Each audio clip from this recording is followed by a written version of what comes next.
Welcome to Rajapalayam recipes. இன்றைக்கி நம்ம ராகி களி தான் பார்க்க போகிறோம். ராகி களி இங்கே கரூரில் எனக்கு ஒரு ஃப்ரெண்டு மாதவின்னு இருக்காங்க. அவங்க ரொம்ப நல்லா செய்வாங்க.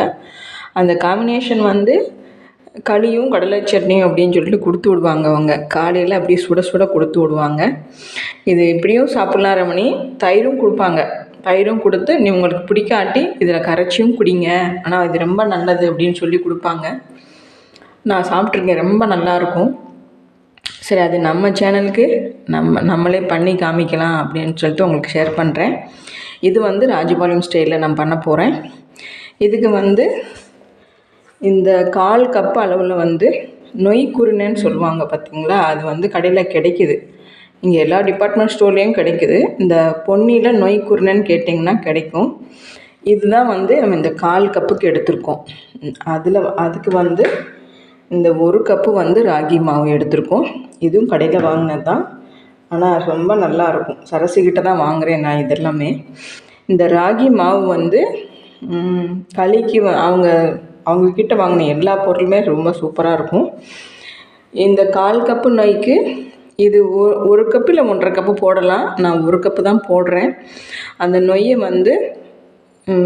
வெந்ததுக்கப்புறம் இதை போட்டு நம்ம கிண்டணும். அதை நம்ம எப்படின்னு பண்ணி பார்த்துடலாம்.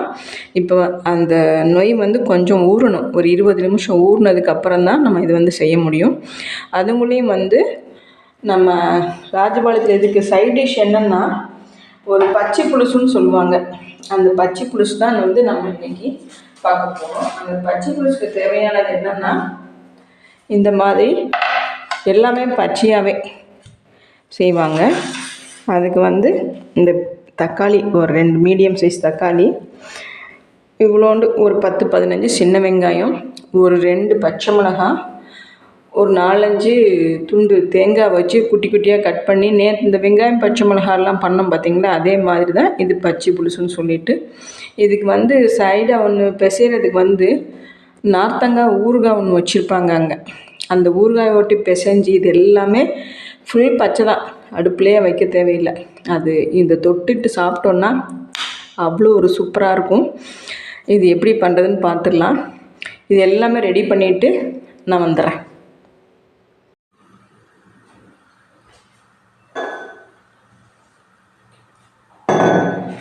இப்போ அடுப்பு ஆன் பண்ணிவிட்டு இந்த மாதிரி அகலமான ஒரு குக்கரை வச்சுருக்கோம்.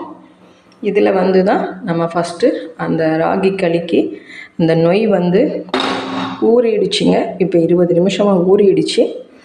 அதுக்கு நம்ம 3 கப்பு தண்ணி ஊற்ற போகிறோம்.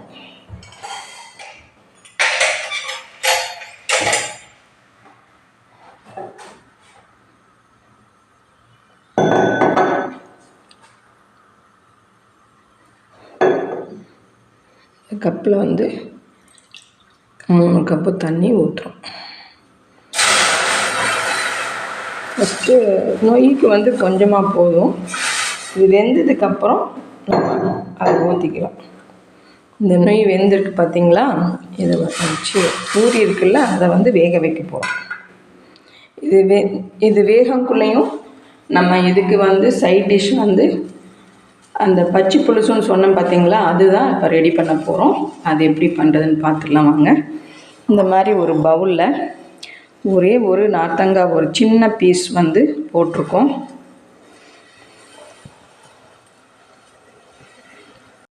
நார்த்தங்காய் பீஸ் 1 மட்டும் போட்டிருக்கோம். இது போட்டால் தான் டேஸ்ட்டுங்க. இப்போ இந்த சாப்பரில் எல்லாமே பொடியாக கட் பண்ணிக்கணும். அதுதான் இப்போ பண்ணிகிட்ருக்கோம்.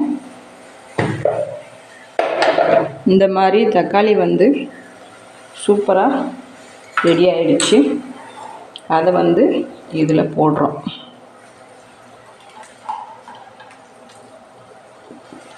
ஃபஸ்ட்டு தக்காளி போட்டு நல்லா பிசைஞ்சு விட்டுக்கோங்க. இது எதுவுமே அடுப்பு பக்கமே போகாது, தாளிப்பு எதுவுமே கிடையாது.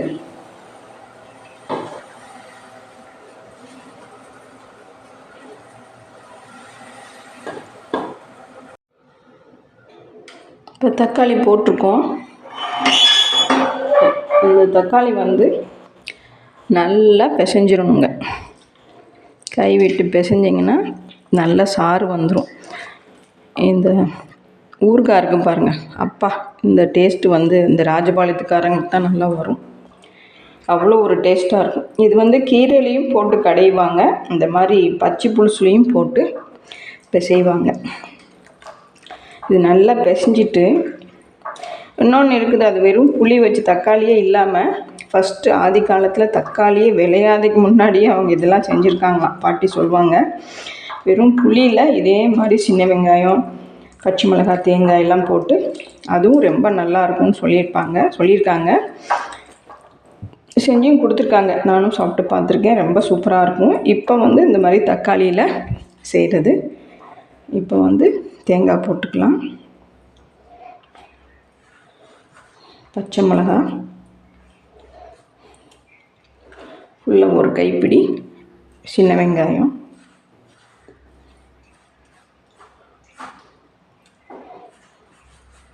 இதையும் போட்டு நல்லா பிசைஞ்சிடணுங்க. பிசைஞ்சி உப்பு போட்டு வச்சிட்டிங்கன்னா நல்லா சாறு வரும். நான் இங்கே வந்ததுக்கப்புறம் நம்ம ஊர் பச்சை புலுசை தான் அந்த பப்படத்துக்கெல்லாம் மேலே வச்சு தரேன் அப்படின்னு சொல்லிட்டு வீட்டில் போய் சொல்லி சிரிச்சிட்ருப்பேன்.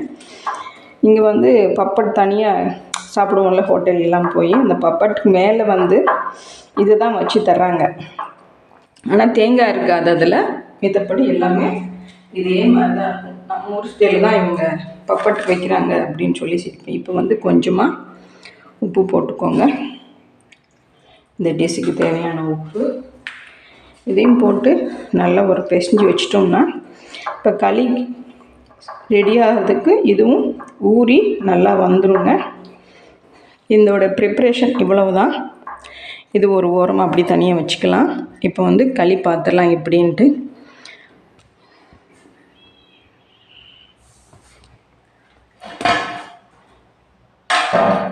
இப்போ அந்த நொய் வந்து வெந்துக்கிட்டு இருக்குதுங்க.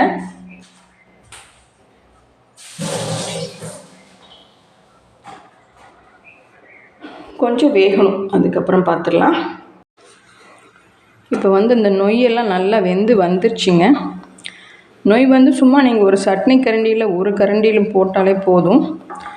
இந்த நம்ம கொஞ்சம் தானே பண்ண போகிறோம், அதனால் வந்து நீங்கள் அந்த மாதிரி போட்டுக்கோங்க. இப்போ நல்லா கொதி வந்துருச்சு. கொதி வந்ததுக்கப்புறம் கொஞ்சம் உப்பு போட்டுக்கலாம். இந்த டிஷ்ஷுக்கு, இந்த களிக்கு தேவையான உப்பு போட்டுக்கலாம். உப்பு போட்டுட்டு இந்த மாவு போட்டு அப்படியே நீங்கள் மூடி வச்சிடணும். ஒன்றும் கிளறி விடக்கூடாதுன்னு சொல்லியிருக்காங்க, அதனால் நானும் அதே மாதிரி போட போகிறேன். மொத்தமாக போட்டால் அப்படியே கட்டி தட்டாது, பயமில்லை. இருந்தாலுமே வந்து இப்படி மாதிரி சுற்றி போடுங்க.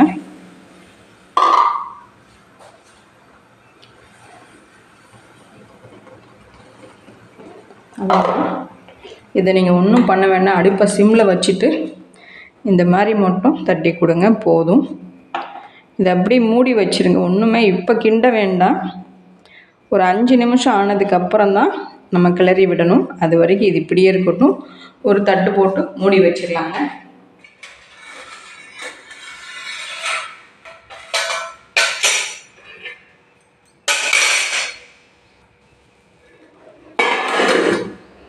மூடி வச்சிடலாம், 5 நிமிஷம் ஆகட்டும், பார்க்கலாம். இப்போ அது வேகும் புளியும் நம்ம இது ரெடி பண்ணோம் பார்த்தீங்களா, பச்சை புலுசு.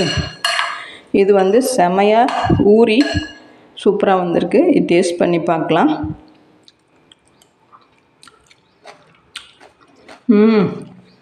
காரம், புளிப்பு எல்லாமே, அந்த ஊறுகாயோட ஸ்மெல்லு எல்லாமே வந்து செமையாக இருக்குது. இது நீங்கள் செய்வீங்களா என்னன்னு தெரியல, ஆனால் ராஜபாளையத்தில் எல்லாருக்கும் தெரியும், இது யாருக்குமே தெரியாமல் இருக்காது. எங்கள் அத்தை ஒருத்தங்க வந்து நார்த் சைடு டூர் போனாங்க. அப்போ அவங்க சாப்பாடெல்லாம் பிடிக்காமல் எங்கேயோ ஒரு வீட்டில் போய் ஃப்ரெண்டை பிடிச்சி இந்த மாதிரி செஞ்சு சாப்பிட்டோன்னே அவங்க எல்லாருமே சப்பாத்தி வச்சு சாப்பிட்டாங்களாம். எங்கள் அத்தை சொல்லி சொல்லி சிரிப்பாங்க.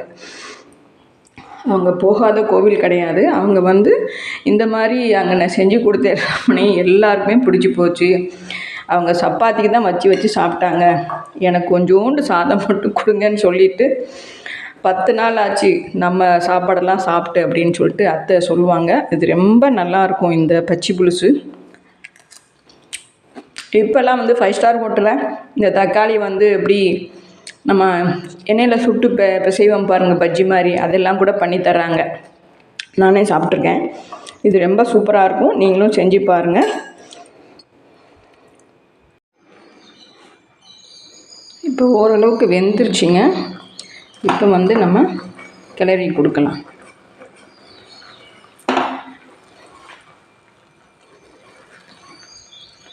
தண்ணி ஊற்றாட்டி நம்ம வெந்நி வச்சுருக்கோம், அதை போட்டு கிளறிக்கலாம். இது வந்து கட்டி தட்டாது, பயப்பட வேண்டாம். பிகினர்ஸுக்கு தான் இது. ஏன்னா நானே இப்போ தான் ஃபஸ்ட் டைம் பண்ணுறேன், நான் செஞ்சதே இல்லை இது. கொஞ்சம் தண்ணி பத்தலைன்னு தான் நினைக்கிறேன். கொஞ்சம் தண்ணி ஊற்றலாம்.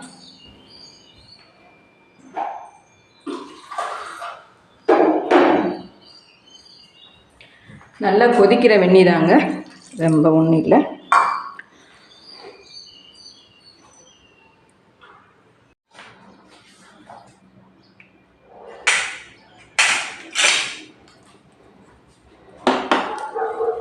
இப்போ நல்லா கிண்ட வந்துருச்சுங்க. நல்லா வெந்துருச்சு களி சூப்பராக.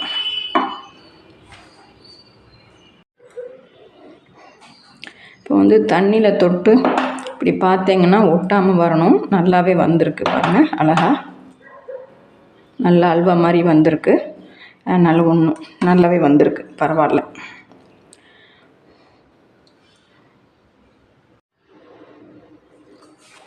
இப்போ தண்ணி தொட்டு பார்த்தோம் நல்லா வெந்திருக்குன்னு சொன்னோமா. இப்போ வந்து உருண்டை பிடிச்சிக்கலாங்க. அந்த உருண்டைக்கு வந்து ஒரு சின்ன பாத்திரம் வச்சுக்கோங்க, அது நல்லா உருள்ற மாதிரி. நாங்கள் பாட்டியெல்லாம் இந்த கிண்ணம் தான், அதே கிண்ணம் நான் எடுத்துகிட்டு வந்திருக்கேன். இந்த கிண்ணத்தில் வந்து கொஞ்சம் நல்லெண்ணெய் இந்த மாதிரி ஊற்றிக்கோங்க. ஊற்றிட்டு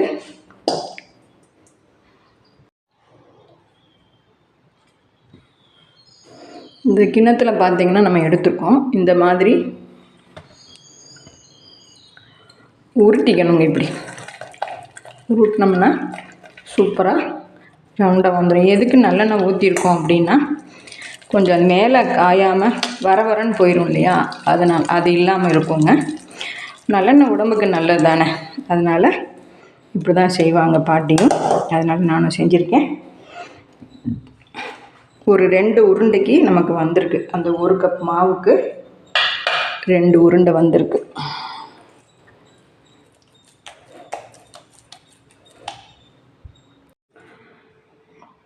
இப்போ வந்து நம்ம ராகி களி ஆவி பறக்க ரெடி ஆகிடுச்சிங்க. ஆனால் நான் ஃபஸ்ட் டைம் பண்ணுற மாதிரி இல்லை, கொஞ்சம் கூட சொதப்பலை, நல்லாவே வந்திருக்கு. அதுக்கு வந்து ராஜபாளையம் ஸ்டைலில் பச்சை புலுசு, கூரா, உட்டிடம், அப்பளம், இது எல்லாமே வந்து அங்கே இதை வச்சு தான் சாப்பிடுவாங்க. நான்வெஜ் சாப்பிட்றவங்க என்ன வேணால் வச்சு சாப்பிடுவாங்க. கருவாடு குழம்பு, சிக்கன், மட்டன் எது வேணால் சாப்பிட்லாம். ஆனால் வெஜ்ஜுக்கு வந்து நாங்கள் இப்படி தான் சாப்பிட்றதுங்க. நீங்கள் உங்கள் டேஸ்ட்டில் சாப்பிட்டு பாருங்கள். ஆனால் மத்தியானம் லஞ்சுக்கு இந்த வெயிலுக்கு உகந்தமான ஒரு உணவு, நீங்களும் செஞ்சு சாப்பிடுங்க. சிரமம் பார்க்காம கொஞ்சம் சாப்பிடுங்க, ரொம்ப நல்லது, உடம்புக்கு ரொம்ப ஹெல்தி. எதுவுமே வந்து கொஞ்சம் நம்ம மெனக்கெட்டோம்னு வச்சுக்கோங்களேன், எல்லாமே சூப்பராக இருக்கும், பார்க்குறதுக்கும் நல்லாயிருக்கும், சாப்பிட்றதுக்கும் நல்லாயிருக்கும். இது பார்த்தாலே உங்களுக்கு சாப்பிடணும் போல் தோணுதா? வாங்க சாப்பிட்லாம். சாப்பிட்டு பார்த்துட்டு எனக்கு கமெண்ட் பண்ணுங்கள். தேங்க்யூ.